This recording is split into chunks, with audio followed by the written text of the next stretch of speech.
Hi guys, this is Daniel Alexander Cannon here on the Supernatural Show, the show that is not for entertainment purposes.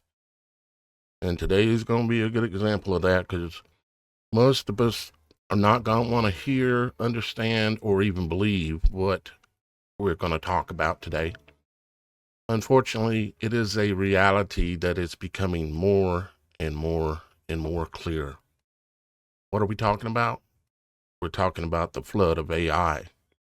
We're talking about how AI is being used in order to create a problem. AI is a weapon, and the weapon has been put in your hands. What are you going to do with the weapon? What will you create that is fake? What will you create that later will be determined to be a problem? Because there is a problem coming, and we can all kind of see it, and that is that everything is becoming fake or questionably fake. And if it gets to a severe enough of a point, and it will, and it's coming, then there's going to be a reaction by the public. And that reaction is going to demand, even if 2/3 of the reaction is fake itself, it's going to demand a solution that's going to require biodigital IDs, and meaning that anything and everything you do will be tracked, buy and sell. And yes, it is the final mark. It is the final mark, or you must take it in order to be able to do something on the internet, to use a bank account, to buy something at the store. It's all being lined up perfectly like a dystopian nightmare. And I can see it coming. And I'm here today to warn you about it. I'm here today to tell you to warn your friends about it. Maybe if we could get enough people to know and to recognize, and know my voice isn't big enough around the world, but there's an echo I create when I speak. There's an echo I create when I speak. That echo can be picked up by others all around the world, and this plan can be exposed. In order for that to happen, though, there has to be an echo when I speak. You have to share this information with everybody that you know and warn them as to what's coming. We're going to try to explain it the best way we can today, to the best of our ability and our understanding currently. I have Roxy in the house with me. I have Shannon in the house with me. Miss Kim is on a little visitation with her cousin, so she's not here today. But I welcome Roxy and Shannon. Hello, everyone. Hello. Oh, Shannon. Yes. I don't think I took David's warning about the flood of AI, the book that he wrote that you can get on Amazon. And no, I'm not promoting this. Well, I guess I am promoting it. I'm promoting his book. As a matter of fact, it's one of my giveaways. So yes. It's just, people are so used to, like, we're pushing something for some kind of a monetary gain. We're not. No, I'm giving these books away. Giving them for free. Have you read the whole thing yet, Shannon? I've read it twice. Okay. So how does that book fit with the scenario of what you know so far that we're going to be talking about today? It is 100% in line with AI it being weaponized? Completely. Oh, yeah. Well, and the beauty of this book and David's research and everything is it is all scripturally backed. I cannot talk today. I'm sorry. Mm-hmm. And he truly goes back to show you how all of this stuff links in to, the Nephilim, the stuff in the past. It's all biblical. and how AI has actually been running things for quite some time and we didn't even realize it. You know, something I'd like to bring up. I've done a couple of shows on this, on Children of the Most High, and we've brought this up a few times here on the Supernatural show. But in my testimony, one of the biggest things that shook me that I experienced was seeing myself on the news shooting somebody when I know I didn't actually do it. And God was showing me in that scenario that they have the ability to make it look like you did anything they want you to do on screen, even though it isn't true. And that was a big warning. It wasn't just for that exact scenario, but it was really honing in on the fact that AI is going to be a big part of these end times and their plans.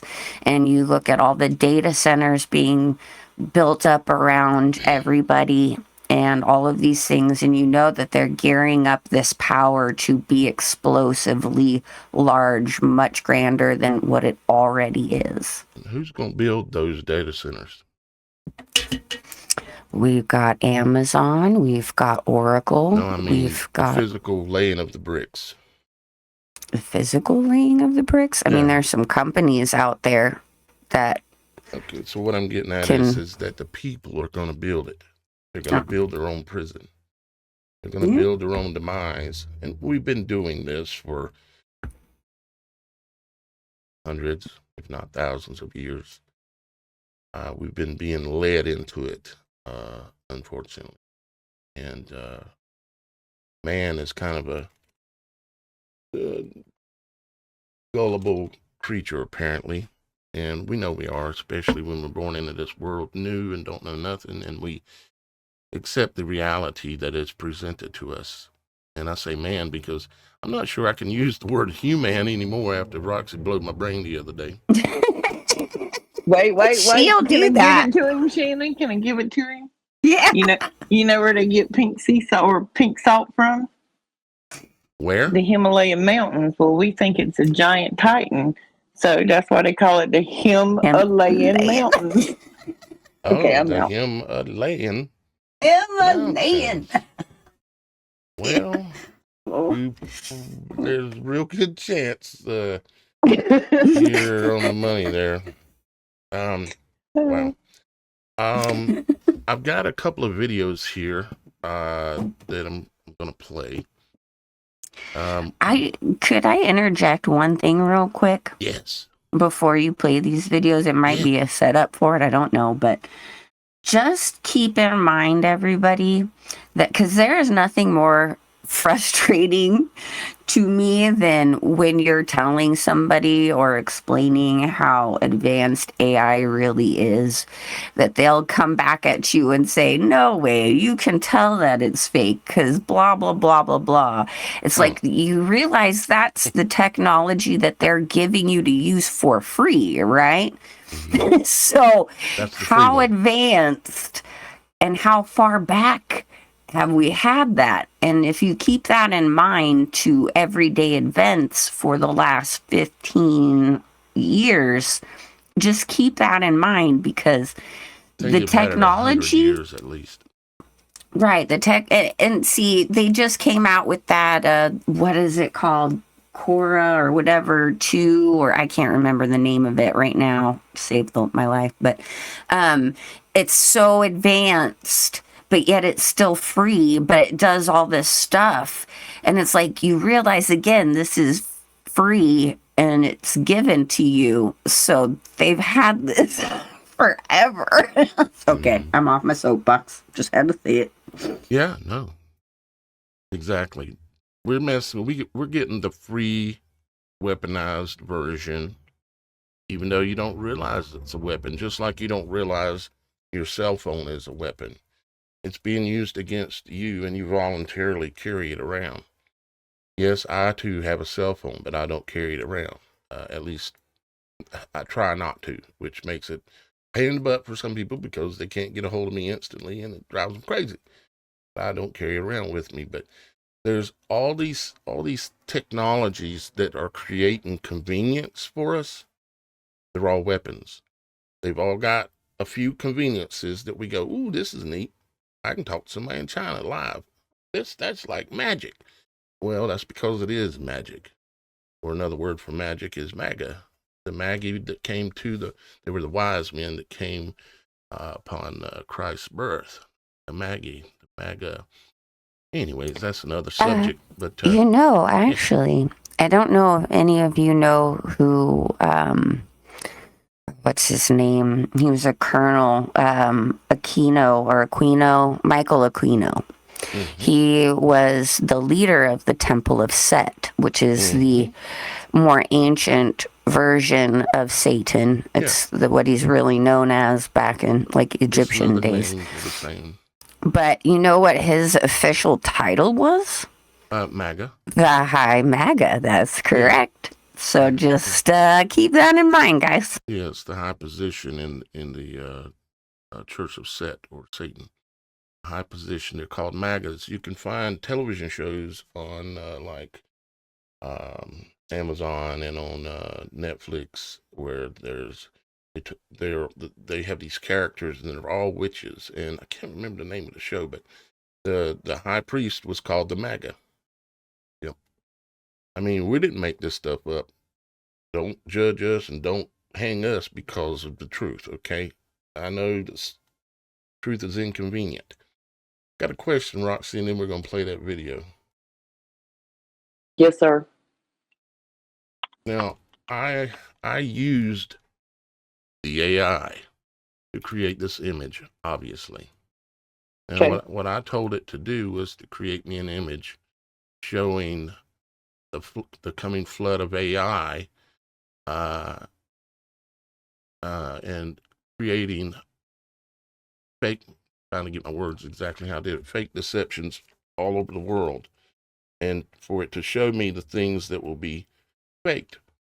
And, of course, we got the UFO thing over here, and we got videos of various different things, and we've got the news anchor that's got an AI face and a reptilian face, but then we also have the money.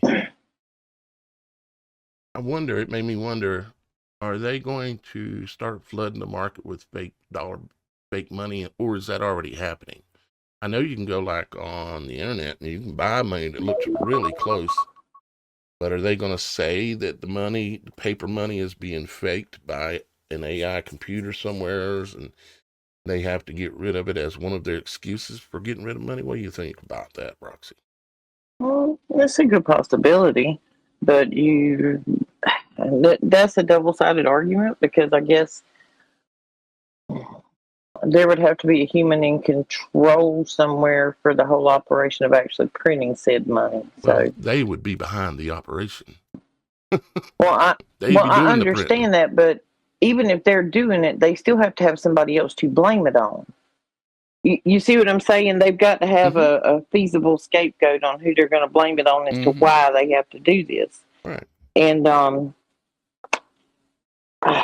I don't even know if I'm ready to say this yet, but I think some of what's going on up north with all of that money that's gone missing up there, I don't know. I see something coming off of that with the money portion, some fake money, and I don't know. I'm digging.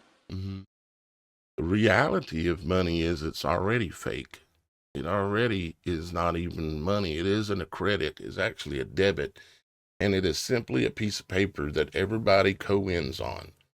They co-in. They believe, like the coin. They believe that it is money. So therefore, because everybody believes it, it makes it money. We could be trading rocks. We could be anything that they wanted to use as money. As long as everybody agrees it's money, it's money. Well, it's like diamonds. They only have value because they told you they had value, because they told you they were rare. They are not rare. They've got warehouses, just warehouses of them, where they've dumped them out in dump truck loads to corner the market. Mm-hmm. Yeah, I'm sure. And that goes for all kind of other rare stones. They only have value because they said you could have value. Huh? Rubies are more rare than diamonds. A lot more rare than diamonds. Yes. They can walk down the shores of the beaches over there and pick up diamonds. Diamonds are nowhere near as rare as any of us believe they are, but because they control the market and they put all these commercials in your face that say if you go buy some person a $4,000 or $5,000 ring and get on top of a roof, and they sell you this whole fairy tale to start the obsessive consumer in you, and then they corner it, keep them all to themselves, and tell you it's expensive. Mm-hmm. There's a You know, limited amount. There's a shortage. Like the you games know, they play with gas and eggs and everything else. yeah. Years ago, when I found out all about the blood diamond situation, I decided to try to do like a fundraiser to get, clean water out into one of the main areas that was having this issue with the refugees. And we had this speaker who came, who was part of the whole Rwanda genocide. And what he had to say to all of us just shook me to my core. And like the main reason I even did that fundraiser in my little town was to show people that, these things can come here.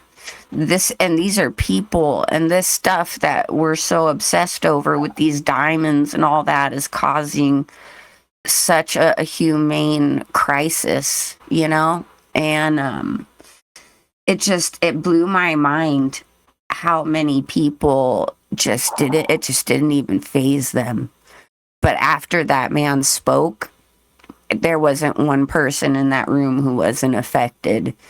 And you don't realize the turmoil and the things that go on just to get these materials that we use on an everyday basis, and what people are enslaved, a lot of times children, to get these things like the lithium or the diamonds or any of this stuff. And we got to say prayers for these people, because there's been a lot of tyranny over resources. We got to stop buying those things too, putting value on them, because when you buy something like that, I mean, I hate to say it, you're funding it. You're part of it.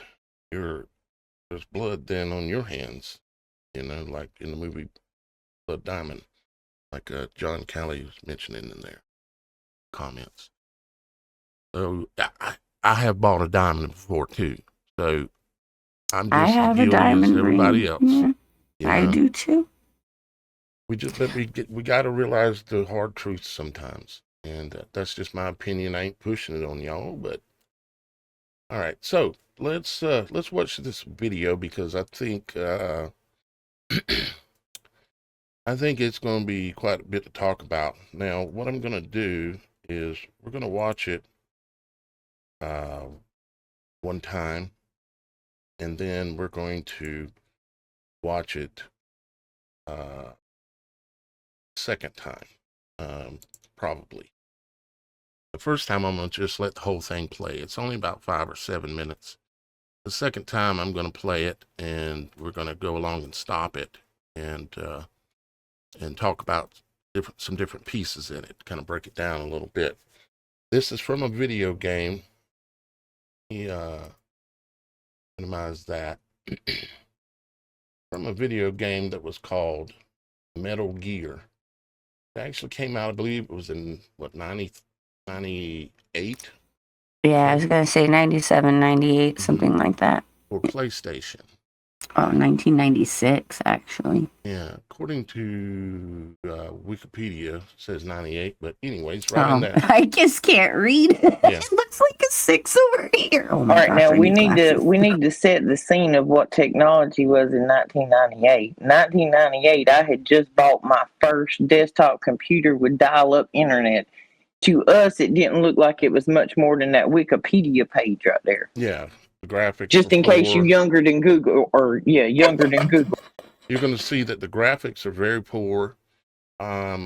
it's the dialogue of what they're going to say in this video that is, unfortunately, it's almost word for word absolute truth. And they have a way of doing this, putting it in everywhere, comic books, video games. They'll put the truth out there. It's just a matter of that, do you ever see it? Because I've never known about this before, and I just happened to run across it recently. And it's going to tell you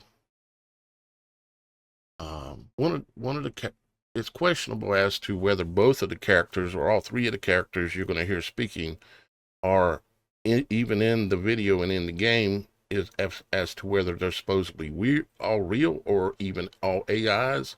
They're like kind of battling back and forth about the subject matter, accusing each other of being AIs. And that doesn't happen in this part of the video, but in some of the others I've seen. And well, I guess it's just best if I just play it and let y'all guys hear for yourself. And then we'll come back and kind of break it down. So it's about 5 to 7 minutes, somewhere in there. So it's worth listening to. So here you go. Metal Gear from a video game from the around 98. Is that, yeah, 98 video game. Here we go. Raiden, are you having fun playing with the new AI toys? Well, yeah, I am. You can make pictures of cute anime girls and... Enjoy it while it lasts, Raiden. What do you mean? Did you really think that civilians would be granted unrestricted access to such powerful military weapons forever? Military weapons. Are you implying that this technology was created by the government? Of course it was. This AI technology has been used by the intelligence agencies to warp the public's perception of reality for years. All in the name of national security, of course. But why would they suddenly make the tech public and let everyone start using it? Why would we indeed, Raiden? What? What in the hell are you? Your question is irrelevant. By creating a new problem, we can cultivate a desired reaction to it in order to manufacture consent for our preferred solutions. In short, it's justification for a war. A war? On who or what? A war on misinformation. By arming the public with these AI weapons, everyone becomes a potential enemy combatant. Then we will have justification for unprecedented security measures. It all comes down to confusion and identity, Raiden. Identity? Identity. This AI technology is Pandora's box. Pretty soon the internet will be mired in total illusion. Perfect AI speech, audio, and video synthesis will drown out reality. Then AI bots will flood social media. No one will be able to tell the difference between interacting with an AI machine or a real human online. Even telephone calls will become totally untrustworthy. That is when we will present our solution. Mandatory digital identity verification for all humans at all times. The only way to ensure that you're dealing with a real flesh and blood human being and not an AI-generated mirage. But why? Total information control. For too long, the internet has acted as a double-edged sword. Its potential for anonymous user activity allows anyone at all to spread any thoughts, ideas, or information patterns that they please with impunity. State secrets, dangerous ideas, ludicrous conspiracy theories, misinformation, and disinformation. Until now, there has been no easy solution to this problem. Our digital identity platform will finally put an end to anonymity online. It will allow us to trace misinformation and other dangerous communications to its source and exact appropriate justice. That's crap! I won't go along with it, and others will resist. You won't have a choice, Raiden. Do you think your bank is willing to risk doing business with an artificial human instead of a real one? Our digital identity platform will be required not only to access web services, but to pay for your internet connection in the first place. You can't just censor the entire internet because of a new software technology. Who are you to define what's misinformation anyways? That sounds like something a misinformation terrorist would say. I know about the deep fakes you've been making of me, Raiden. What? No, I was just adjusting the AI settings and... Controlling the output of generative AI technology is simple. We will create context for its use. First, we will censor any use related to social taboos. Then we will censor anything else that we desire. If anyone complains, we will accuse them of wanting to engage in or promote social taboos. That's what it means to create context. We will corral the use of AI by making appeals to bias, ethics, and copyright laws. You will still have access to generative AI in some form, but it will be crippled, limited, controlled, and it will be monitored.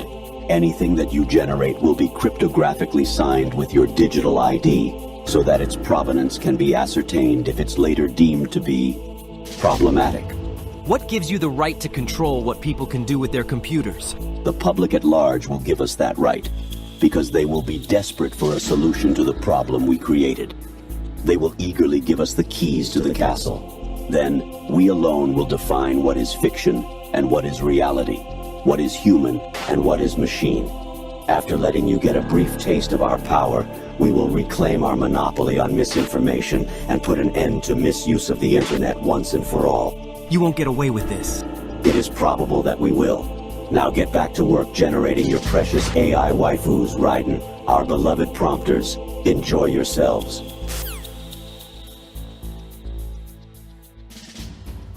Snake, wake up! It's an emergency. Rose knows about the deepfakes. Snake! Snake! I guess he stayed up late AI catfishing again.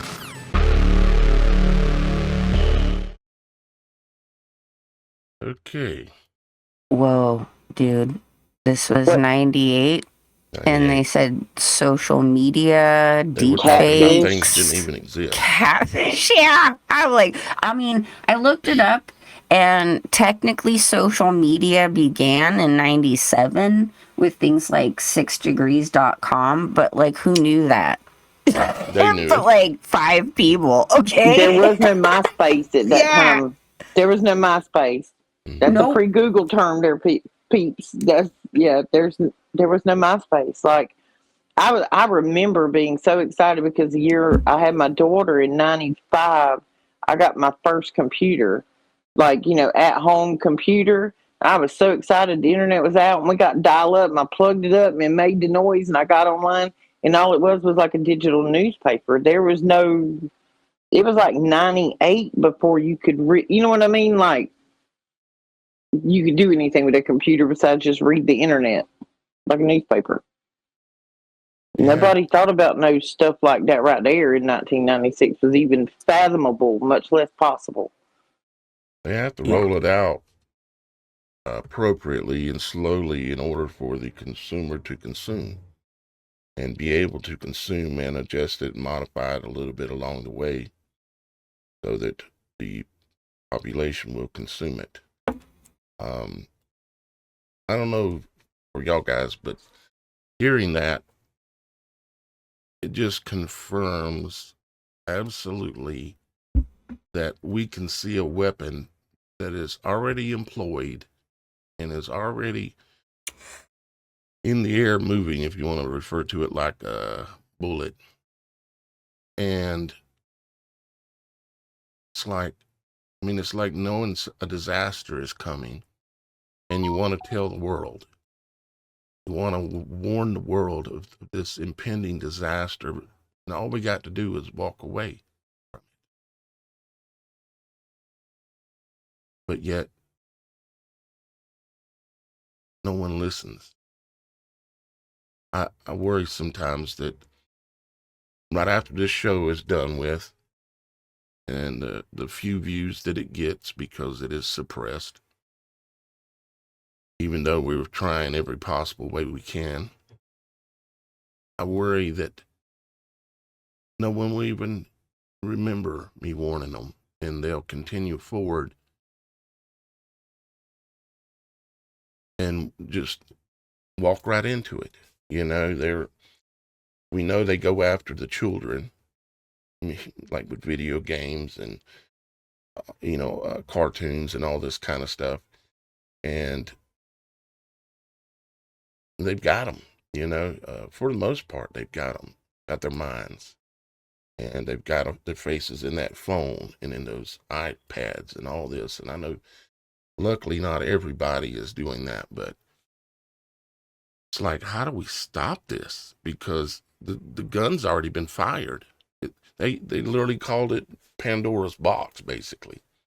Because once it's open, it's like a can of worms. You can't get it back in. It's like, how can we stop this? I mean, can't help but want to stop it, you know? And us I doing this think show is part of that, but I don't think it's one of those things that can be stopped because all these things must come to pass. You know, that's in scripture in essence. yeah, But but it the doesn't thing make, is if I see a gun, somebody's aiming a gun and they've pulled the trigger and it's aimed at a child, and it's like, all I can then do is throw you, myself in the way of the right, bullet, which is basically what we're doing. I mean, exactly. right now, what we're doing, but it's, This is a battle for souls, right? And mm-hmm. all we can do is shout out at the top of the rooftops and say, hey, there's God, guys. Forget this AI, there's God. That's But one good thing is this tells me we have a little bit of time. See, because what we're going to have to be able to do, no matter what, we're going to have to try to be able to survive without needing them, without needing the exactly. grocery store, without needing these things. The pressure is going to be, the more you're still into that system, the bigger the pressure is going to be on you. And, you know, like the Bible says, men's hearts are going to fail them because of things that are coming upon this world.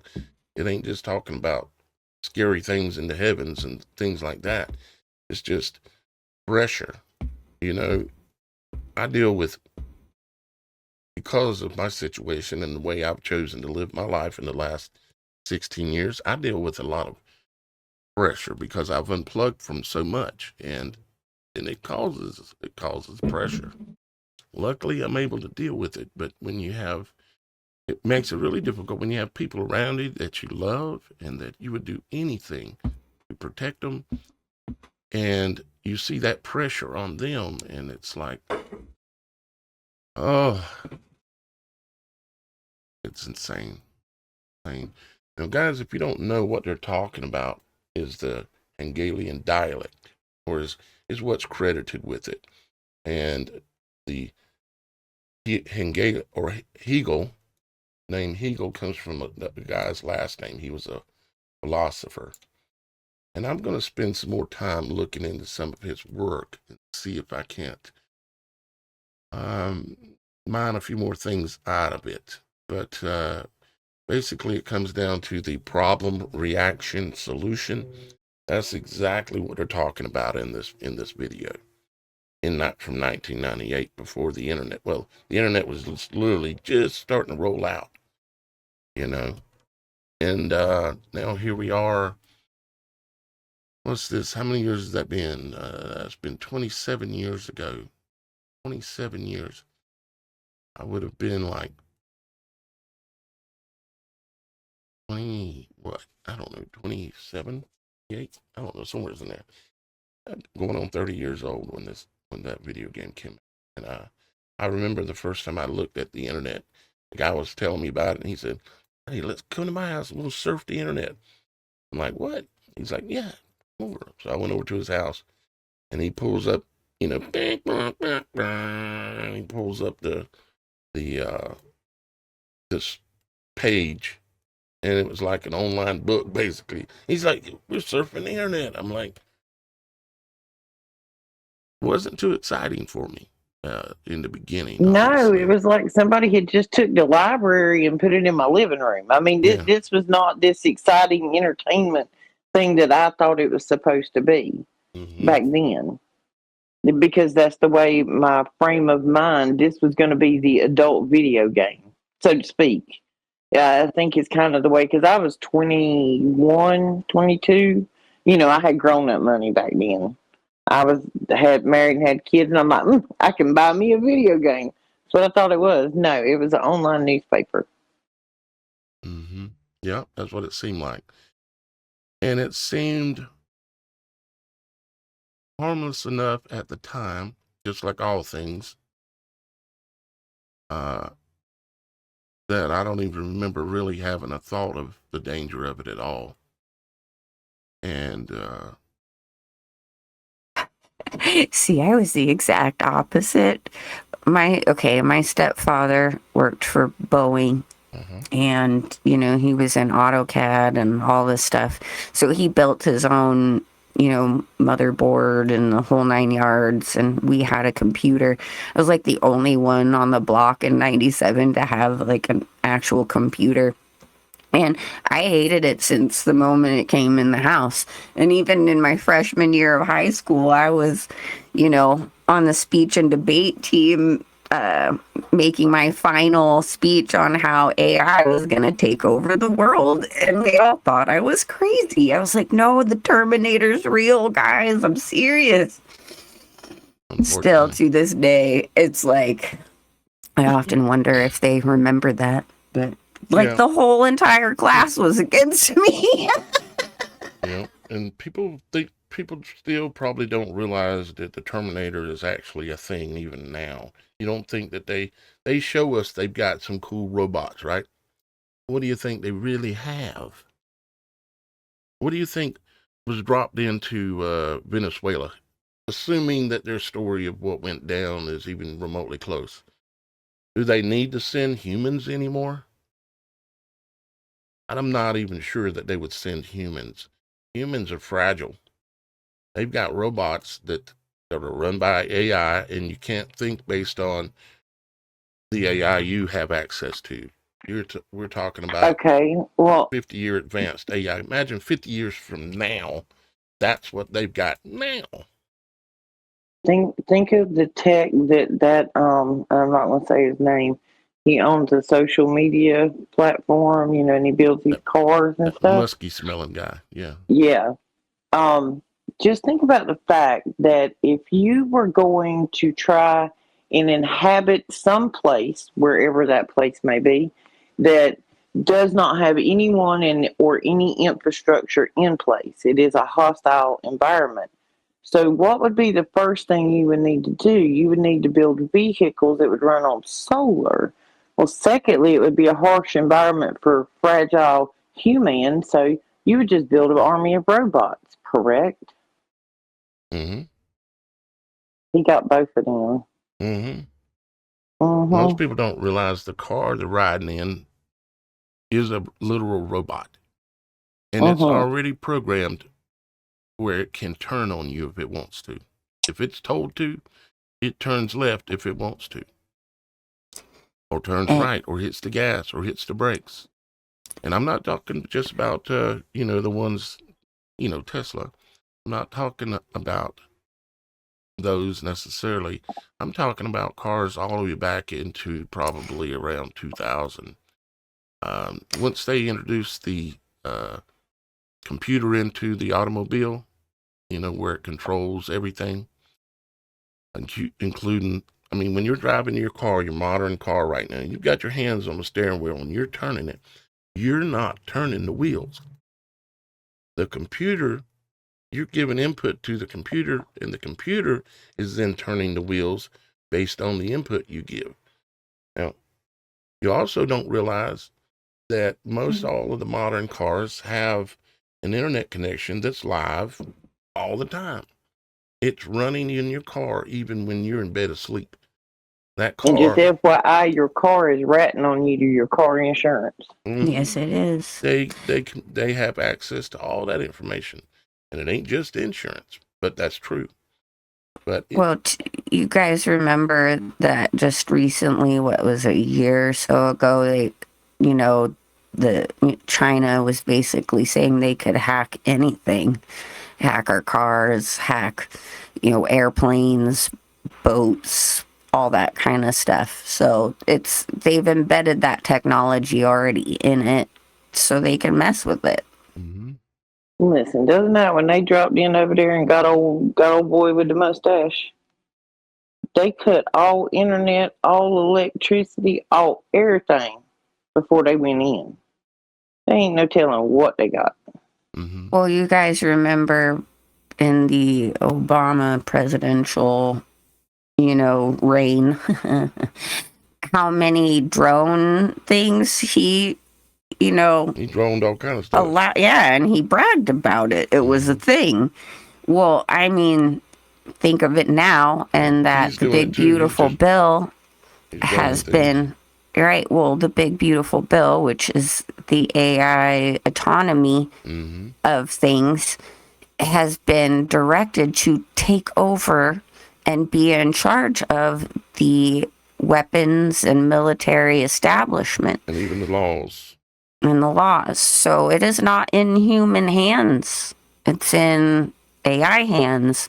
Doesn't matter what the president says anymore or anybody says, because AI gets the full say so. You know? Yeah. I'm There's sure. a new movie coming out. Did you guys see the trailer? It's called Mercy with Chris Pratt in it. I still haven't watched the He's a trailer. cop that helps to invent an AI like court judge system, law system, whatever. And he ends up getting accused of killing his wife, and he has to defend himself in 45 minutes or something.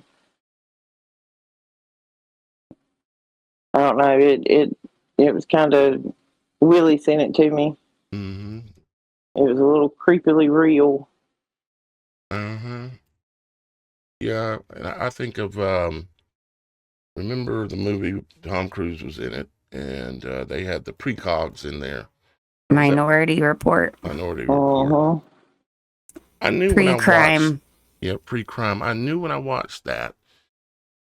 I knew that that was them telling us that this was coming, but it's not just coming now. Because Well, we were AI talking is about going it. to do this. Well, we were talking about it last night, because we were talking about data, the big centers and stuff, and these flock cameras that they have in, especially in like, well, they have them in Myrtle Beach. I know they do, because they've spent a whole bunch of money upgrading all of their stuff to AI. It's a whole shenanigans around here with the money being spent.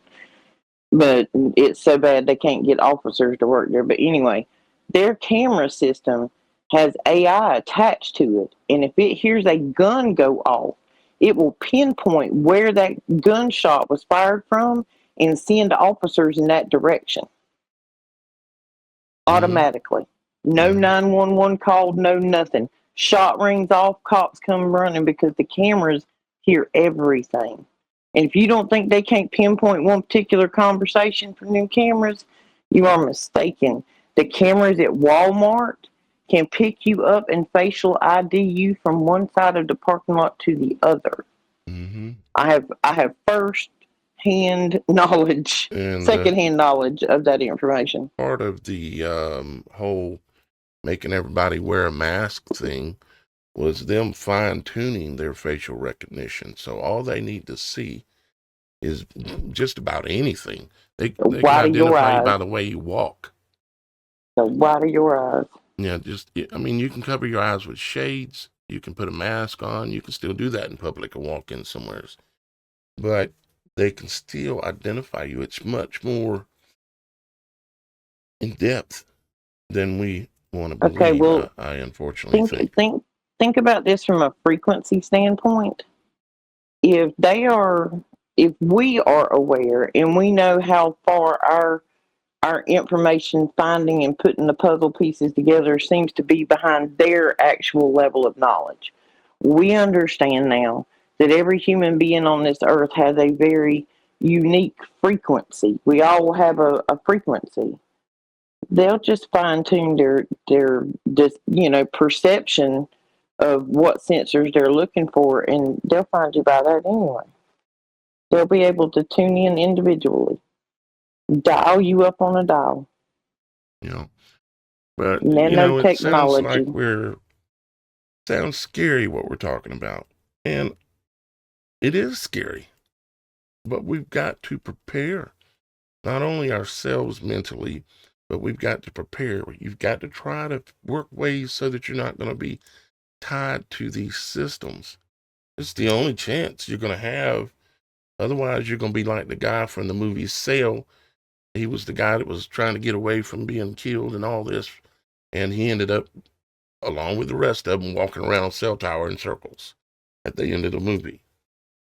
So we've got to make some pretty good efforts. And I know what it's like to be not have the ability to make these efforts. But we can do a little bit each day and so on. You know, we can try. Gotta try. Here's the thing, guys. You gotta know what is behind it. There is nothing new under the sun. It is the same enemies we have been battling since we have been on this earth.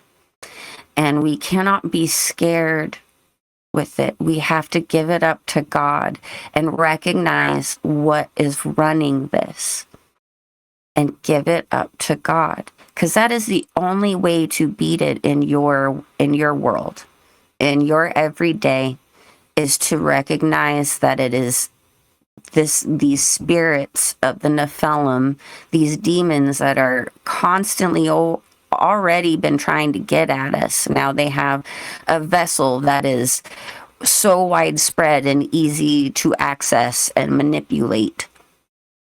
But it is the same entities as before. And all you gotta do is call out to Yeshua. You gotta call out to the Most High. Make sure you have that discernment, that armor. But that's the only way to defeat it in your own world. Because everybody has to have their choice. Everybody has to make their choice. So what is your choice, and how are you going to defeat this in your world for your soul and others to get that information out? And it is to understand that it is the same demon Nephilim spirits as before. He even admits it in the video that we were watching earlier, the when I showed you. They admit it in there. As a matter of fact, I wanted to play it again, but I'll be able to pause it. And y'all guys will be able to talk over it, but I'm going to pause it enough so that we should be able to talk over it. But let's take a listen to it again, and I'm going to just play a little bit and pause it. Or if you want me to pause it, Shannon or Roxy, just say, stop, or something. All right, here we go. And your mics are on while this is playing too, just so you know. Raiden, are you having fun playing with the new AI toys? Well, yeah, I am. You can make pictures of cute anime girls and... Enjoy it while it lasts, Raiden. What do you mean? Did you really think that civilians would be granted unrestricted access to such powerful military weapons forever? Military weapons. Are you implying that this technology was created by the government? Of course it was. This AI technology has been used by the intelligence agencies to warp the public's perception of reality for years, all in the name of national security, of course. Wag the dog.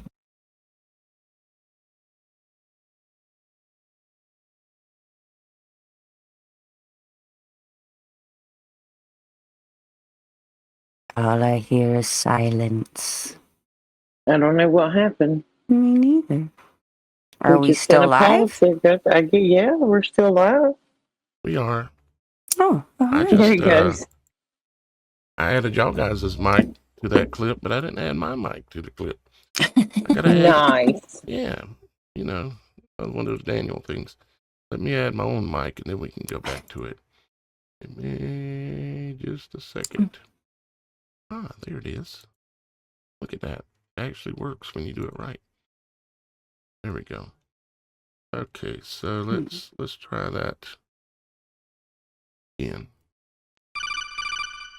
Raiden, are you having fun playing with the new AI toys? Well, yeah, I am. You can make pictures of cute anime girls and... Enjoy it while it lasts, Raiden. What do you mean?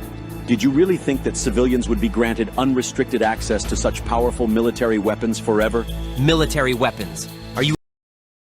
So they're telling us right there exactly what it is, a weapon, you know? And they've been using it, as we know, for a long time.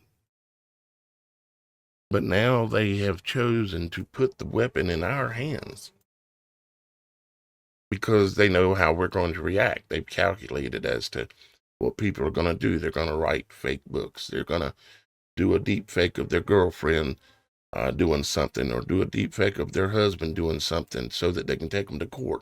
It's going to cause Blackmail. it's going to cause so much chaos. I mean, basically is no more need for getting compromised videos of people like, we've always talked about how, if you make it to the top, or if you're a politician, they drug you in, then they put you in a video looking like you're doing this and that and the other. They don't even need that now, which means they haven't needed it for 50 years. Hey guys, I just needed to interject in here real quick.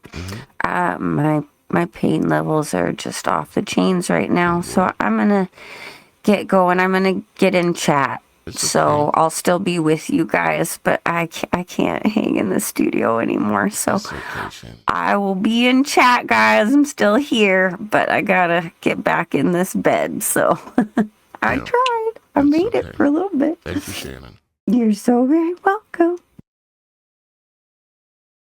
All right, so y'all guys out there, take just a couple of seconds and ask Father amongst yourselves to help Shannon out with her pain and such that she's dealing with. Many of you don't know Shannon's situation in her life and all these things, and I'm not going to divulge things that she may or may not want me to, but I will say that she is a trooper, and she deserves us to reach out to Father and just simply ask him to help Shannon to relieve the pain and correct some things with her body. We'll leave it at that. Okay. All right. So you're still here with me, Roxy? I'm here. Okay. So let's watch a little bit more. Implying that this technology was created by the government? Of course it was. This AI technology has been used by the intelligence agencies to warp the public's perception of reality for years, all in the name of national security, of course. But why would they suddenly make the tech public and let everyone start using it? Why would we indeed, Raiden? What? What in the hell are you? Your question is irrelevant. Now he's showing himself that this guy thinks he's talking to a real person, and of course, all along he's been talking to an AI. He got catfished and don't even know it. Yeah, and I wonder, I know it's happening, but I wonder how many people, whether it be YouTubers, because there's been a flood of new YouTubers coming out from everywhere, and a lot of them are so-called truthers, okay? And they're flooding the YouTube and the internet with seemingly truth. And a lot of it actually is the truth, but they're flooding it with it. And I call it weaponizing the truth. But I wonder how many, how about the people on the national news, like, the world news tonight, on the world news tonight. How many of you, what are we looking at, Roxy? The sad thing is there is so much AI out there. You have literally come to the point of almost anything you see, you have to stop and watch it in slow motion to see if you can catch an error in it. There's a lot of AI, none of it's perfect. There will be, I watched one the other day and I caught it. Because it didn't look square to me. It was talking about, like people protesting and, one thing and another. And I'm like, something didn't look kosher. So I slowed it down and kind of started watching it. And off in the distance, AI had inserted a pterodactyl between the two buildings. It'll be odd things like that. Or somebody's foot will be missing from half of their shin down. Like AI forgot to write that. That's the only way you can tell with some of this stuff is to just... Or like with the Kirk situation, the chair moved and it went through the table. Yeah. Imagine that. How did the chair go through the table? AI holographics. That's how's that possible? But that's the point. They sit there and took somebody that everybody could, the one thing about him was he didn't want to argue with anybody. He just wanted to have a conversation. They took somebody who the youth had gotten behind and felt like they could be involved in, and Mhm. made that scene on television with AI. They Mhm. invoked a whole nation with what's possibly AI. Highly likely holographic AI, yeah. Mm-hmm. And Mm-hmm. yeah, I've looked, so anybody listening, I've looked into the technology. Anybody want to really doubt that what you were watching was a holographic AI movie, even though it looked like it was real in person, it was surrounded by a bunch of people. And we don't even know who all those people were there. They could be all crisis actors for all we know. Just like Well, and at the thing with yeah. T, get with the ear nip and all that. You can find videos right now, whether they're real or not, who knows? But of them All right. Well, take preparing and this staging. as they are always gauging how long it takes. Okay, if you are, we're gonna. Okay, I don't want to. Let me think how I want to say this. You know what I mean? I don't want to say the wrong word and it flags something. If if you are testing a rat to see how long it takes it to get to the cheese, if you are putting illusions up in front of it, you want to test how long it takes it to test if it's an illusion, right? Like that thing that happened up yonder, them two things that and the things went into. It took a lot of us years to question. Mm-hmm. You're talking about back on that So September fateful day. Yeah. yeah. Yeah. And when this thing just happened with that young man a while back, it was within 24 hours. There were like serious questions being asked loudly. Mm-hmm. They're just gauging how long you'll dig at the poster before you figure out you could have walked on through it. Mm-hmm. Yeah. Hollywood. Hollywood. All right, let's watch a little bit more. By creating a new problem, we can cultivate a desired reaction to it in order to manufacture consent for our preferred solutions. In short, it's justification for a war. A war? On who or what? A war on misinformation. By arming the public with these AI weapons, everyone becomes a potential enemy combatant. Then we will have justification. See what I'm saying? They're arming the public with a weapon that they have no idea is a weapon, and they know based on human behavior what the public is going to do. They are going to participate in the creation of the problem, and then they'll participate in the reaction and beg for the solution. For unprecedented security measures. It all comes down to confusion and identity, Raiden. Identity? Identity. This AI technology is Pandora's box. Pretty soon the internet will be mired in total illusion. Perfect AI speech, audio, and video synthesis will drown out reality. Then AI bots will flood social media. No one will Okay, be can able we to tell pause the right difference. there a second? Yep. I want to say this to our viewers. The voice models that they are making can make any audio they want to. Mm-hmm. They've pretty much already captured everybody's audio, I would feel sure, Mm-hmm. that's ever used a cell phone. Yep. Your audio signature is very unique, much like your body frequency. But there's something you can't convey when some people can't see you. So I would suggest, just for in the future, I used to do this. This is just a teenager safety tip, is what we're going to say. When my daughter was a teenager and my son, I always told him, if you're in a situation and you couldn't speak freely, but you would want me to know without anybody else questioning you, had let me know, we had a code. When we started any conversation, it would be like, hey, how you doing? If they ever said what I told them to say, I would know immediately, drop whatever I'm doing and get to them. But you could also do that just to verify you're talking to who you're talking to. If you feel what I'm saying, keep your teenager safe.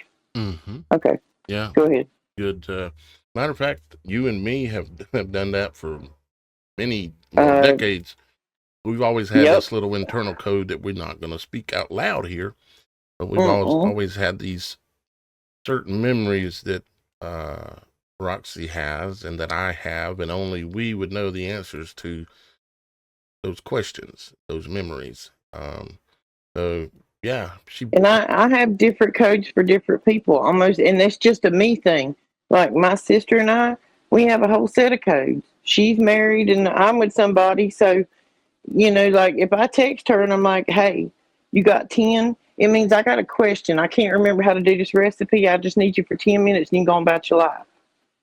And if she can talk, she's like, I got 30, which means I can talk for a minute because we don't want to interrupt each other's life.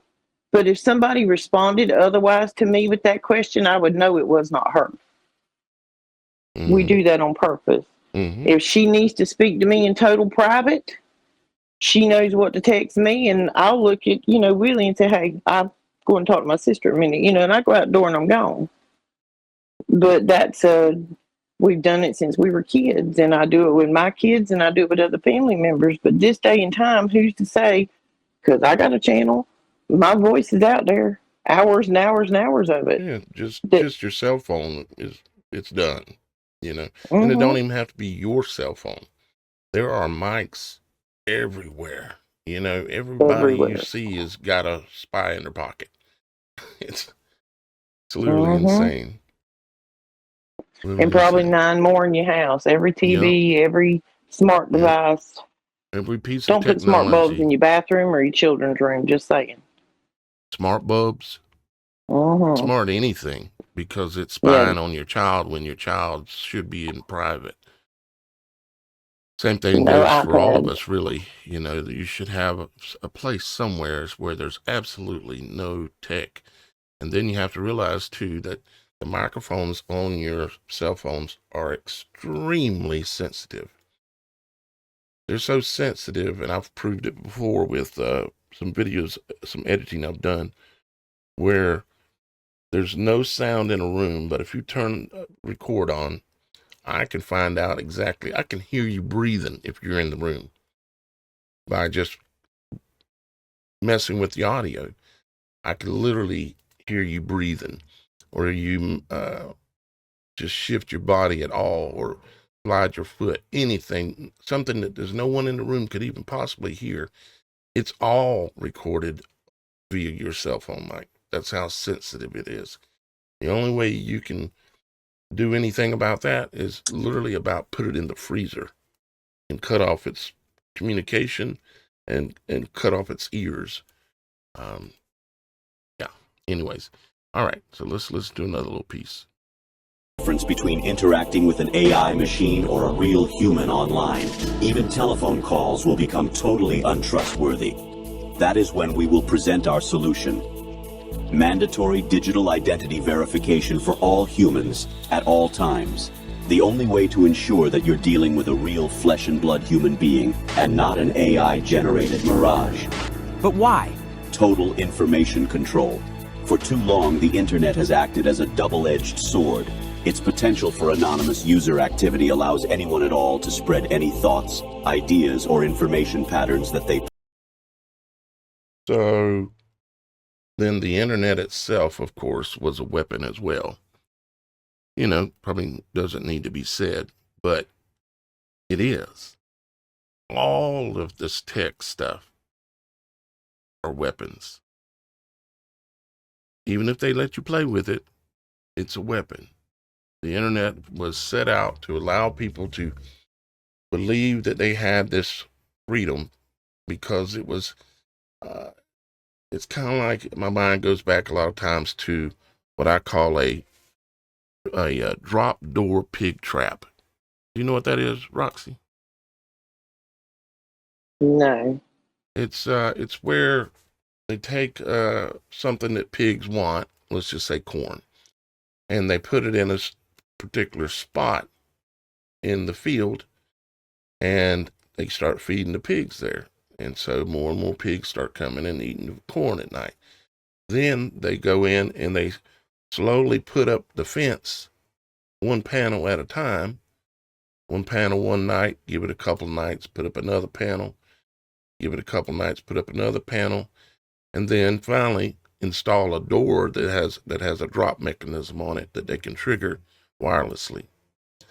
And so then all the pigs in just a large pen, all the pigs in the entire area of miles around will be there dependably getting the corn. And the corn is dropping automatically, the corn dropper. And they're there, and they know when they're going to be there, and they just then trigger the door, and every pig within miles is trapped in that drop door pig pen. And within just a few days, they'll be domesticated. Unless they're slaughtered. But yeah. Uh-huh. Mm-hmm. Oh, no. They wouldn't take a feral animal like that and slaughter it. Not if they could trap it. What they do with a feral animal when you feed them corn like that and trap them, you leave the fence up for a minute. Because once you start feeding them the food that you want to feed them, and you fatten them up like you want to fatten them, the hair on a hog, a feral hog versus domesticated, turns from this wiry Brillo pad to this soft pink hair. The meat changes, everything tenders up. Imagine that. They build a prison you never want to leave because they just keep pouring the food to you. Yeah. And that's has a lot to do with the prison that we're all in right now and may not realize it. Why do you think they have something called EBT, or what they call it back in the day, food stamps? Because they care about us and want to make sure we eat?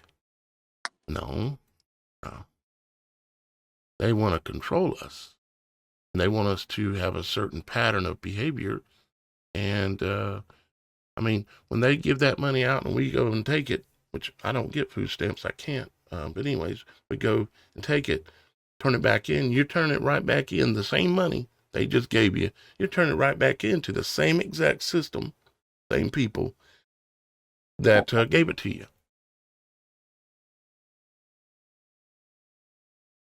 Insanity, insanity. All right, let's watch a little bit more. We won't go too long here because we're already 2 hours, or can't tell how long we're in, but we'll keep going here for a little bit, as long as Roxy has time. Please, with impunity, state secrets, dangerous ideas, ludicrous conspiracy theories, misinformation, and disinformation. Until now, there has been no easy solution to this problem. Our digital identity. But why? Total information control. For too long, the internet has acted as a double-edged sword. Its potential for anonymous user activity allows anyone at all to spread any thoughts, ideas, or information patterns that they please with impunity. State secrets, dangerous ideas, ludicrous conspiracy theories, misinformation, and disinformation. Until now, there has been no easy solution to this problem. Our digital identity platform will finally put an end to anonymity online. See, they're already, we had a president basically that ran on this, what they're talking about here. Talking about what we're talking about, fake, right? Mm-hmm. Fake everything. He ran on that. And people agreed with what he was saying because it was truth. It is fake. But is that truth weaponized? I hope you see that it is. Weaponized truth. That's a perfect example of how you weaponize truth. And you can't get caught up in calling out the fakery and losing the message of God in it. Because that's the biggest thing in all of this truth that we find that they have been hiding is the truth about God. And they really don't want you to don't want you to know who you are. They don't want you to know what you're capable of. They don't want you to know what a relationship you're supposed to have. That's why they took books out of the Bible. That's why when you look at a King James version, there are books of the Bible that have whole missing verses. You'll look at it and not even know you've read it your whole life like that. It'll go 19, 20, 22. It skips 21, which is where God tells you how to heal yourself. He said, fast and pray. Mm-hmm. Why do you think they took it out? They are trying to sever your relationship with the Creator. Once we, so that they can be the controller.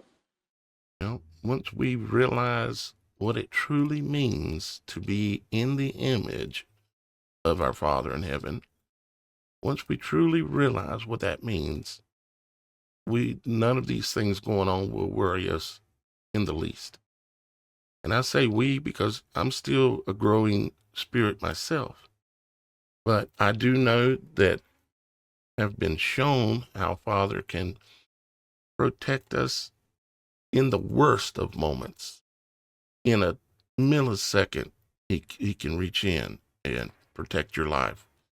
He can blind the enemy. He can do all of these things through your faith and your knowing and your asking and your communication with him. I promise you that this is true. I know because I've lived it. I've seen the world slow down, just like in the Matrix, where the bullets are coming and the world slows down. And you're just like, I've seen it. I know others of you have seen slow motion when you've been in a death-defying situation where everything goes slow. What do you think you're talking about in the Matrix with all that stuff?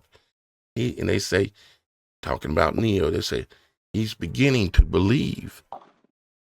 He's beginning to believe.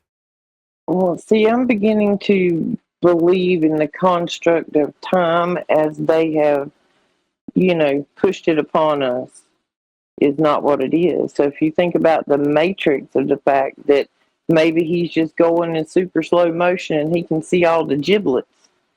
You know what I'm saying? It's like, because that's what I equated my experience to. It was like everything slowed down into super slow motion. Mm-hmm. And it was 1991. And I can still see it right now in my head like a DVR in slow motion. The accident? Yeah. To this day, right now, I can close my eyes and play that accident forward and in reverse in slow motion. Mm-hmm. Like I'm inside of a movie watching from a GoPro. I can too. There's, except for me, there was a moment where everything kind of well, depends on the occasion and the situation, but in a couple of them, it was like everything went into slow motion, and then there was a moment of like nothingness, and then all of a sudden back to reality and everything's fine.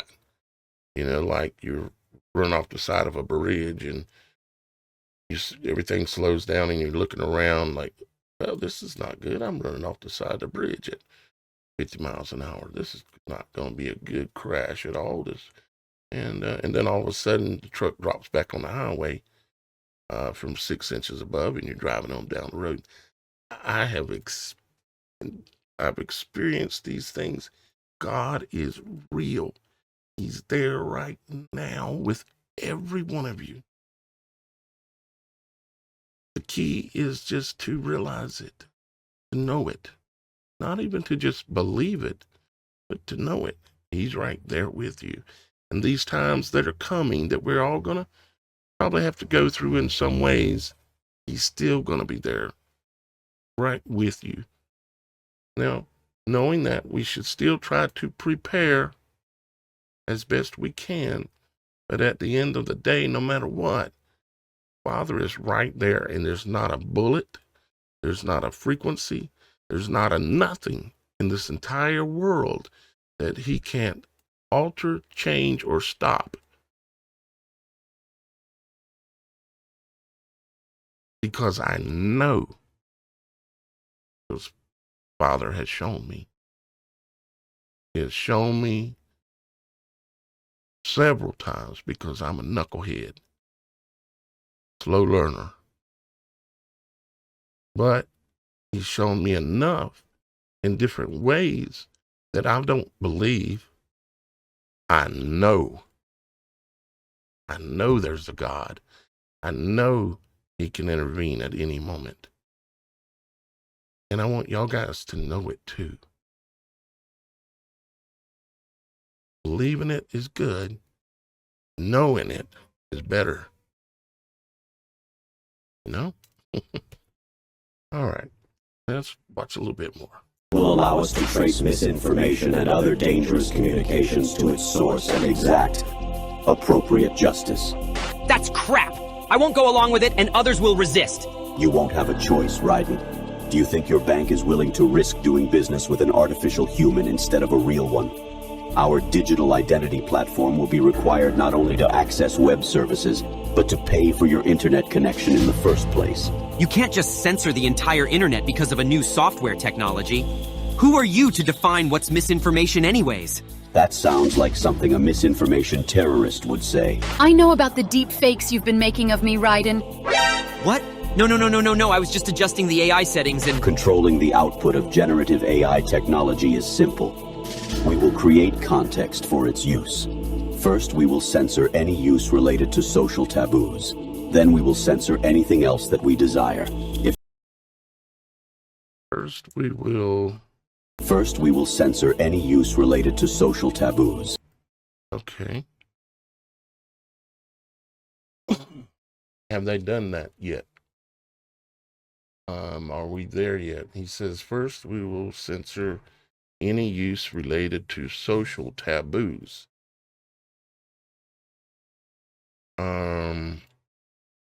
I mean, I'm already virtually censored. I have 250,000 followers across 11 platforms, and there's only, there might be 100 people here across different platforms. Okay. Well, just here a few weeks ago, maybe a month, not sure, I'd have to look it up, the Orange Man's wife signed a new thing in about how it is like a major crime and against those particular things right there on the screen. Your audio has gotten really rough. I couldn't quite make out what you said at the end there. Go ahead, say it again, the last part. I think my AirPods dropped out. Can you hear me now? Yeah. Melania just signed something here a month ago, or they signed something that she was behind that exact subject right there. Really? Do you know what it was called? I'm on my iPad. I don't have an extra monitor. Hang on. I remembered seeing something about it on the news now. Melania signed it. Oh, she's signing something. Deep fake legislation. Deep Take fake. It Down Act is a bipartisan law signed by Trump in May of last year, making it a federal crime to create and distribute non-consensual, explicit deepfakes and intimate images, requiring platforms to remove flagged content within 48 hours. It can get 21 million views in 48 hours. Yeah. Right. Take it down. If your AI is that sophisticated, you would be able to filter it before it ever got there. You would know. It knows instantly. Mm-hmm. And sorry if y'all guys are hearing a little bit of an echo. I think. Yeah, my Roxy's AirPods dropped out. Dropped out on her. I might have to look into this Take It Down Act, because the question is this related to the social taboos? Because this is talking about explicit, meaning like nudity and things like this, I guess. But I appreciate you mentioning that, Roxy. I might have to look that up some more. That it was proposed by Ted Cruz.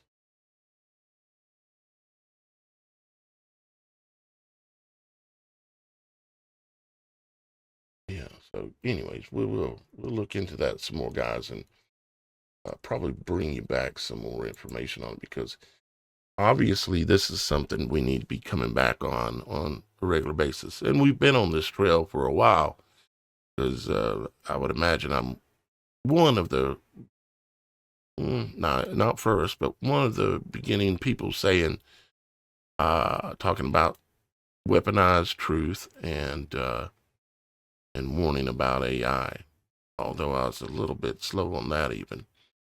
But not when it comes to the weaponizing of the truth. But now it's not just weaponizing of the truth. It's weaponizing essentially of anything that they don't want. They basically said they can censor anything and then do whatever they want to as a penalty, you might say. But anyways, I think since your mic is going out and everything, I think I'm gonna we'll go ahead and wrap up here, but we'll come back on this subject again, guys. I do have, before we wrap up, actually, I do have a supernatural story submitted to us by Charlie, and I've got it recorded here, so I'm going to play that.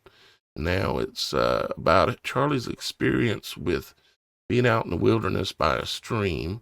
Everything's frozen, and he sees multiple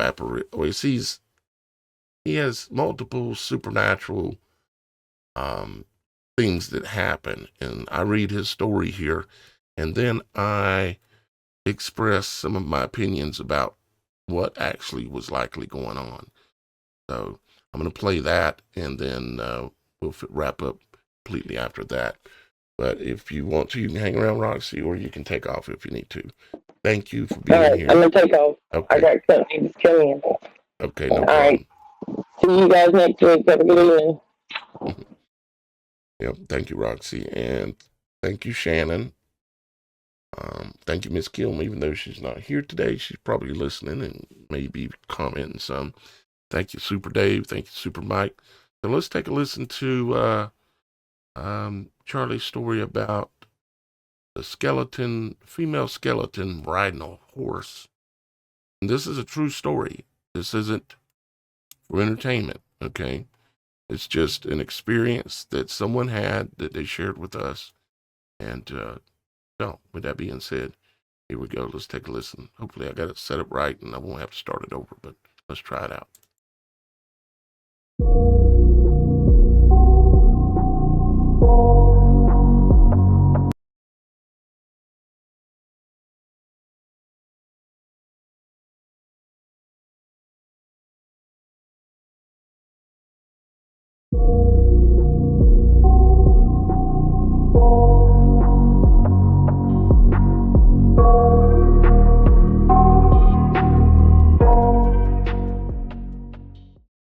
This is a supernatural story submitted to the supernatural.show website by Charlie. Probably want to hear this. It's pretty supernatural. All right, let's get started.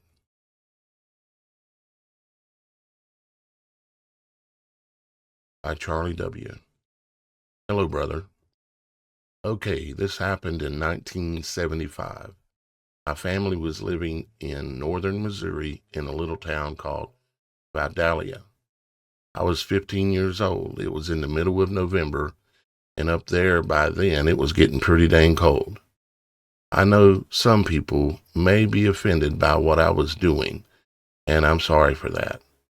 But back then, coon hunting was a big thing to most of the men and young boys as myself. In all honesty, back then, a good-sized coon would bring in a minimum of $35, and a big coon could get you $50. So you understand why now. Now, my dad really didn't care much for being out in the woods in the middle of the night, and neither did my brother. So most of the time, I went by myself. Back in those days, most boys by 15 were driving all over, and I was no exception. On this particular night, which was a Friday, I told my mom and dad my plans. They weren't surprised because I went 3 or 4 nights a week. The season lasted 8 weeks, and school sure got in the way of what I was wanting to do. Okay, to this particular night, I decided to go to a place called Motley's Bottoms. It was only a few miles from the house, and believe me, I knew this place literally like the back of my hand. There was a big forest across from where I parked the truck. I was facing north. It was 10 miles to the next road, and east and west about the same. First thing I always did was let the hounds out to do their business. My dad always had a couple of coon hounds, and now I know they were for me. A blue tick and a black and tan, big dogs, and they were not afraid of much. It was around 10 p.m. when I got started. I was headed north down an old creek that went for miles and miles. It was only about 25 yards wide. As I said earlier, it was cold and the creek was frozen. Snow was about 3 inches, but froze hard, and when you walked, it was loud. After about 3 hours, my dogs had treed 3 coons, and it was turning out to be a good night. I would just stretch the coons out on the ground beside the creek, and I would pick them up on the way back. Even being a young man, a 40-pound coon was pretty heavy. It was about 2 a.m., and I was about 3 miles from the truck. It was really quiet. I was trying to hear the dogs off in the distance, but nothing. Super quiet. All of a sudden, I could hear the dogs coming back fast. They were running for their lives. It looked to me like something was after them. They ran up to me and just whined and cried. I had never seen them act that way. Never. They were scared to death. Okay, a little thing I forgot to mention was the lights I always had. I had a carbine light on my hat and a long spotlight that held 8 batteries. I used it to spot the coons in the trees. Anyways, as I was standing there, I saw something moving to my left on the other side of the creek. I turned on my light to get a better look at it, and all I could see was something coming up the creek. It was white and big. I was thinking, man, is that a horse? You have to understand, with the snow on the ground, it wasn't that dark. I could see pretty good. I kept watching this thing get closer to the creek. But I did realize it was making no sound at all. None. As it got to the creek, I could see it clear. Yep, it's a horse, but someone was riding it. Now, I know this is hard to believe, and I have no explanation, but this horse and the rider, which was all white, was gliding over the ground, really at galloping speed. It crossed the creek and passed no more than 20 yards in front of me. This is where it got creepy, and I mean creepy. I had the spotlight right on the person riding. It was a woman who had on a long white robe and really puffy like the ones women wore back in the day. When they passed in front of me, I was looking right at her, and man, she was a skeleton. No skin. As she passed, she turned and looked right at me. I nearly wet myself. What was even more crazy was as they passed by me, they simply faded out, like slowly faded. The dogs, like me, seemed to be frozen and could barely move. My mind was racing, and in a few seconds, I could feel my body starting to move. Remember when I said I was about 3 miles in? Me and the dogs started running, and back then I was in great physical condition, no drugs, no alcohol. We ran nonstop all the way to the truck.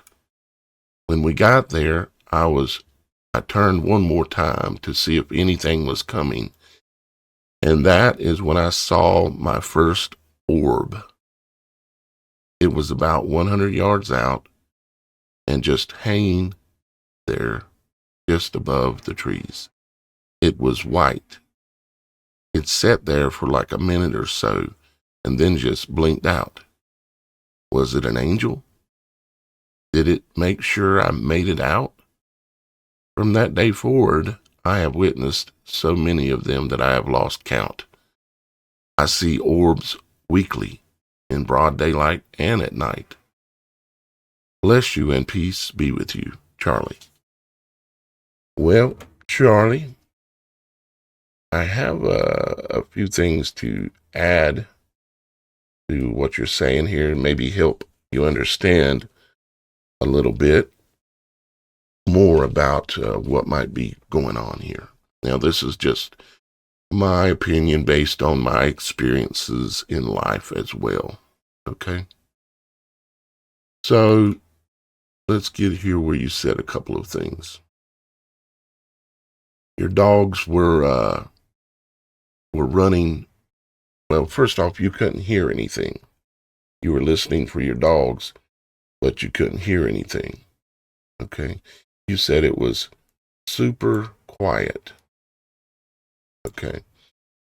There is a phenomenon that is associated with what some people call woods people, or Tabby, or Sasquatch, or Bigfoot, and possibly even other possible creatures, that they have the ability, or the phenomenon exists around them sometimes, where they can make sound basically not a thing, like disappear. They have some type of an ability. It's similar to how your noise canceling headphones work. If you look up the technology based around noise canceling, what you'll find is that what the technology does is it copies the sound and creates an inverted waveform that matches the original sound exactly, which to your ear and mind cancels the sound out completely. Now, I can't say that's exactly what's going on, but what I can say is that all inventions of technology are based on nature, okay? Everything is based on nature, and there are moths and other creatures, bats, and other creatures that do this kind of thing in order to hide from their enemy, you might say, or something trying to eat them or whatever, okay? They can inverse the sound and send it back to where it's coming from. And so when it hits, like if a bat's trying to catch this moth, the moth will put off a sound that matches the sound that the bat put off. And so when the echo comes back to the bat, he hears nothing. It's like the moth doesn't exist. So I have that to say about it going quiet, okay? Now, you said your dogs, all of a sudden, I could hear the dogs coming back, and they were running for their lives. And it was like there was something after them. And you could associate that with the imagery that you've seen, the horse with the woman that was like bones. But I think that it's likely that the dogs had a run-in with a woods person, okay? And the woods people, they are masters of the woods, and they have supernatural capabilities. You that's listening to this right now may not be aware yet of the fact that these things are real and actually exist. But these things are real, and they actually exist, including the woods people. And if you want to call it Bigfoot or whatever, the names that are given to things like Bigfoot or any kind of a creature, whether it be a moth or a dog or anything, they're all based on an attribute that thing has. And being that people don't normally get to see Bigfoot very often. They normally only see the big footprint. So that's how it got named. And it's been used to kind of make the whole subject a joke, but it's not a joke. So I think they had a run-in with a Bigfoot, a Sasquatch, a Sabi, a woods people. And dogs, I've heard hundreds and hundreds of eyewitness testimonies where the dogs, when they run into them and they realize what they're up against, they run like children screaming to get in the house. And that's what it sounds like just happened to you. You said they ran up to me and just whined and cried, and that you'd never seen them act that way, ever. This is a pattern of how dogs behave when they run into a woods people. Okay? Now, there's also another pattern emerging. You said when you got back to the truck, you turned and looked back one time. Okay? And before that, you said that when she came by you, she looked at you and she passed by, and then she just simply faded out. This is an apparition, of course, and I think it is tied into what was going on here. There was more than one supernatural thing happening here. And then you said that you saw, when you got to the truck and you turned back, you saw your first orb. Okay, now you have to understand where, and this is my understanding and belief at this point as to where these woods people come from. They come from the Nephilim, okay? They are the offspring, or were a lineage or a bloodline of the offspring of the Nephilim, or Nephilim, however you want to pronounce it. And that means that they have part genetic human in them and part genetic supernatural angelic deity in them. This means that they would have potentially supernatural capabilities to, one, mess with sound where you can't hear nothing, two, maybe make you see some type of apparition. Wayne, I want to hear your stories. I want to hear your stories.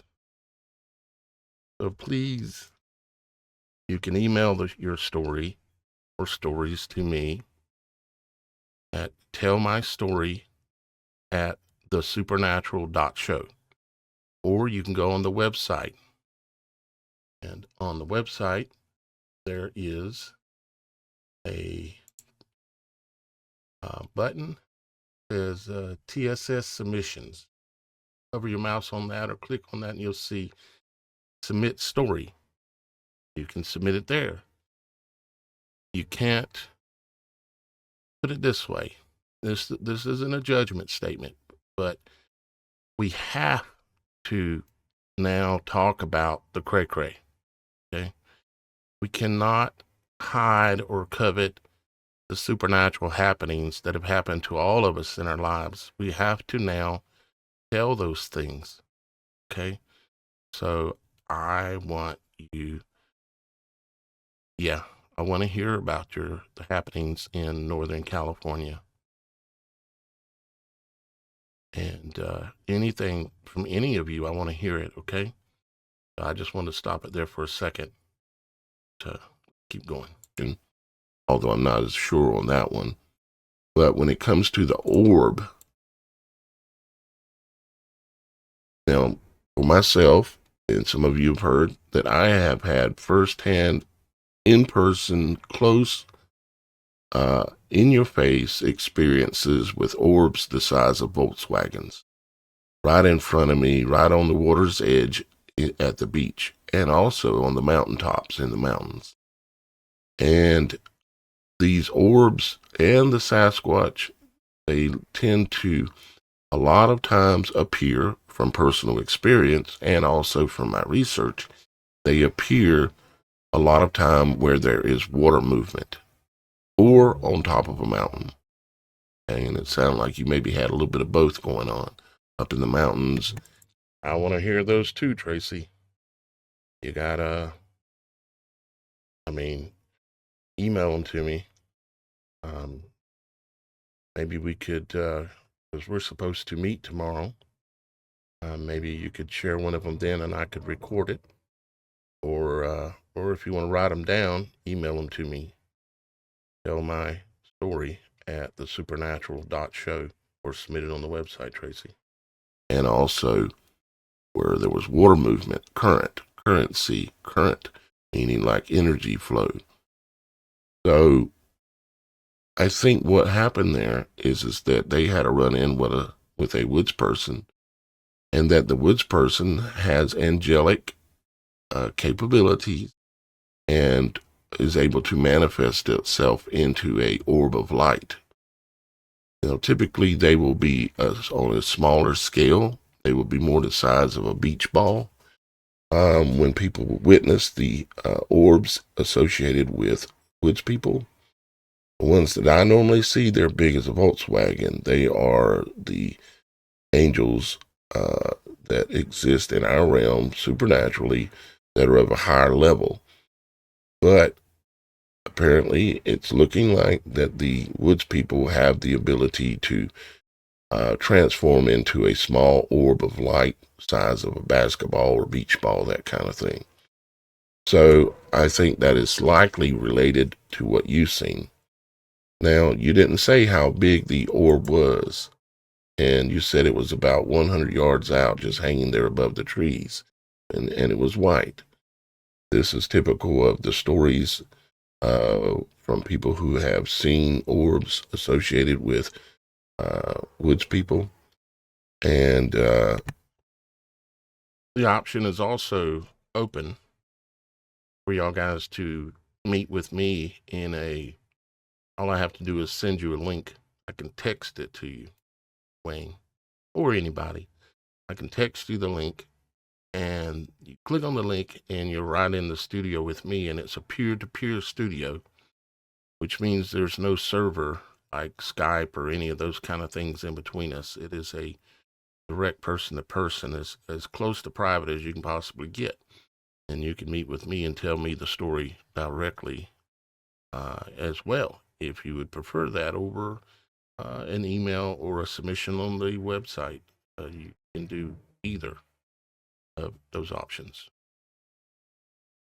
It's also very similar to the orbs that I've seen on many occasions, but the ones I see will come to me up close, 25 feet up to a couple of 100 feet, and they're big as a Volkswagen. Round, completely round all about, and bright white, which is what the Book of Enoch describes them as being as well. Book of Daniel describes experiences at the water's edge as well with angels. And of course, Genesis describes Moses on top of the mountain with what he described or was described as a bush on fire. And so I think that you had a combination of supernatural experience, likely had something to do with getting you out of the woods because there was something dangerous there that may have been associated with the horse.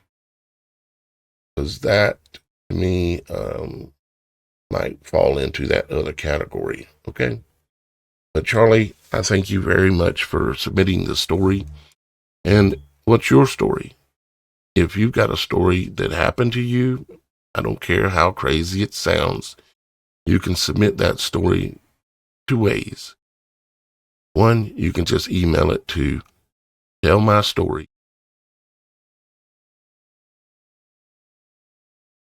I have already covered that for y'all guys, so you know what to do. So I'll stop it there. I hope y'all guys gained some knowledge today, especially with the discussion we had for most of the show. I hope you gained some knowledge, something to ponder.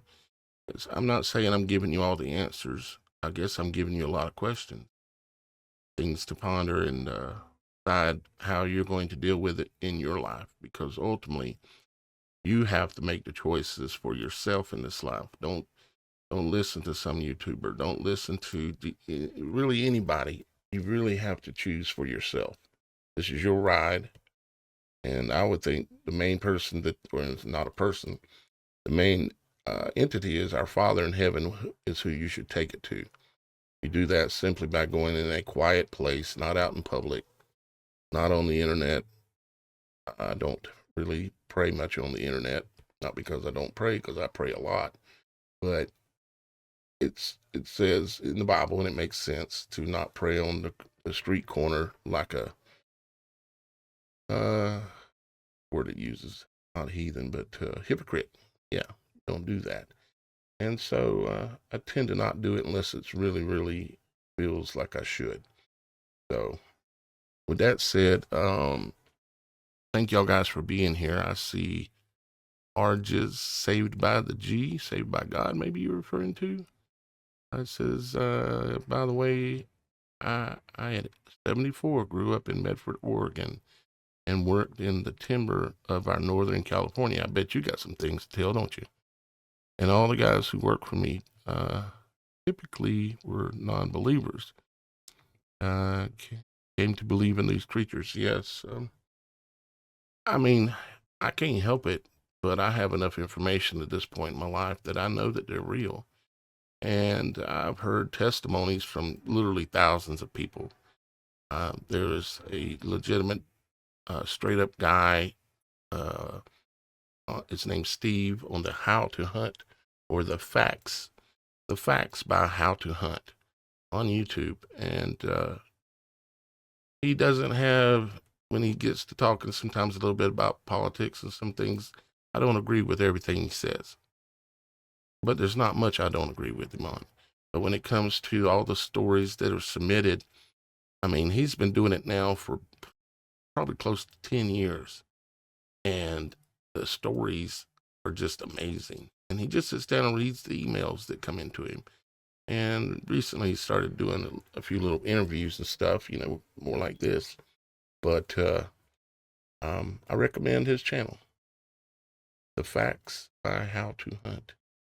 Just like I recommend for sure the Roxy Files, which goes live on Tuesdays. And then Children of the Most High goes live on Thursdays. And we also have our other brothers that are joining us, which is Primal Instinct News Drop, which is going to be,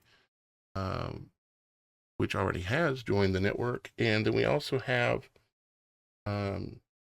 Evolutionary Energy Arts, which is also joined the network, the Supernatural Show Network. And they're going to be on here on Monday. So we'll get to talk to our guys over at Evolutionary Energy Arts. Really, really bright, humble, beautiful people. And I'm excited to getting to know them better directly. And I'm excited for y'all guys to get to know them too. And yeah, so with that, I'll let y'all guys go. I love you. And remember that our Father in heaven, not only real, but he loves you. He'd like to hear from you sometimes. Get a chance. Go somewhere and just sit down and close everything down and just talk to him. Believe it or not, he's listening. Bye-bye for now.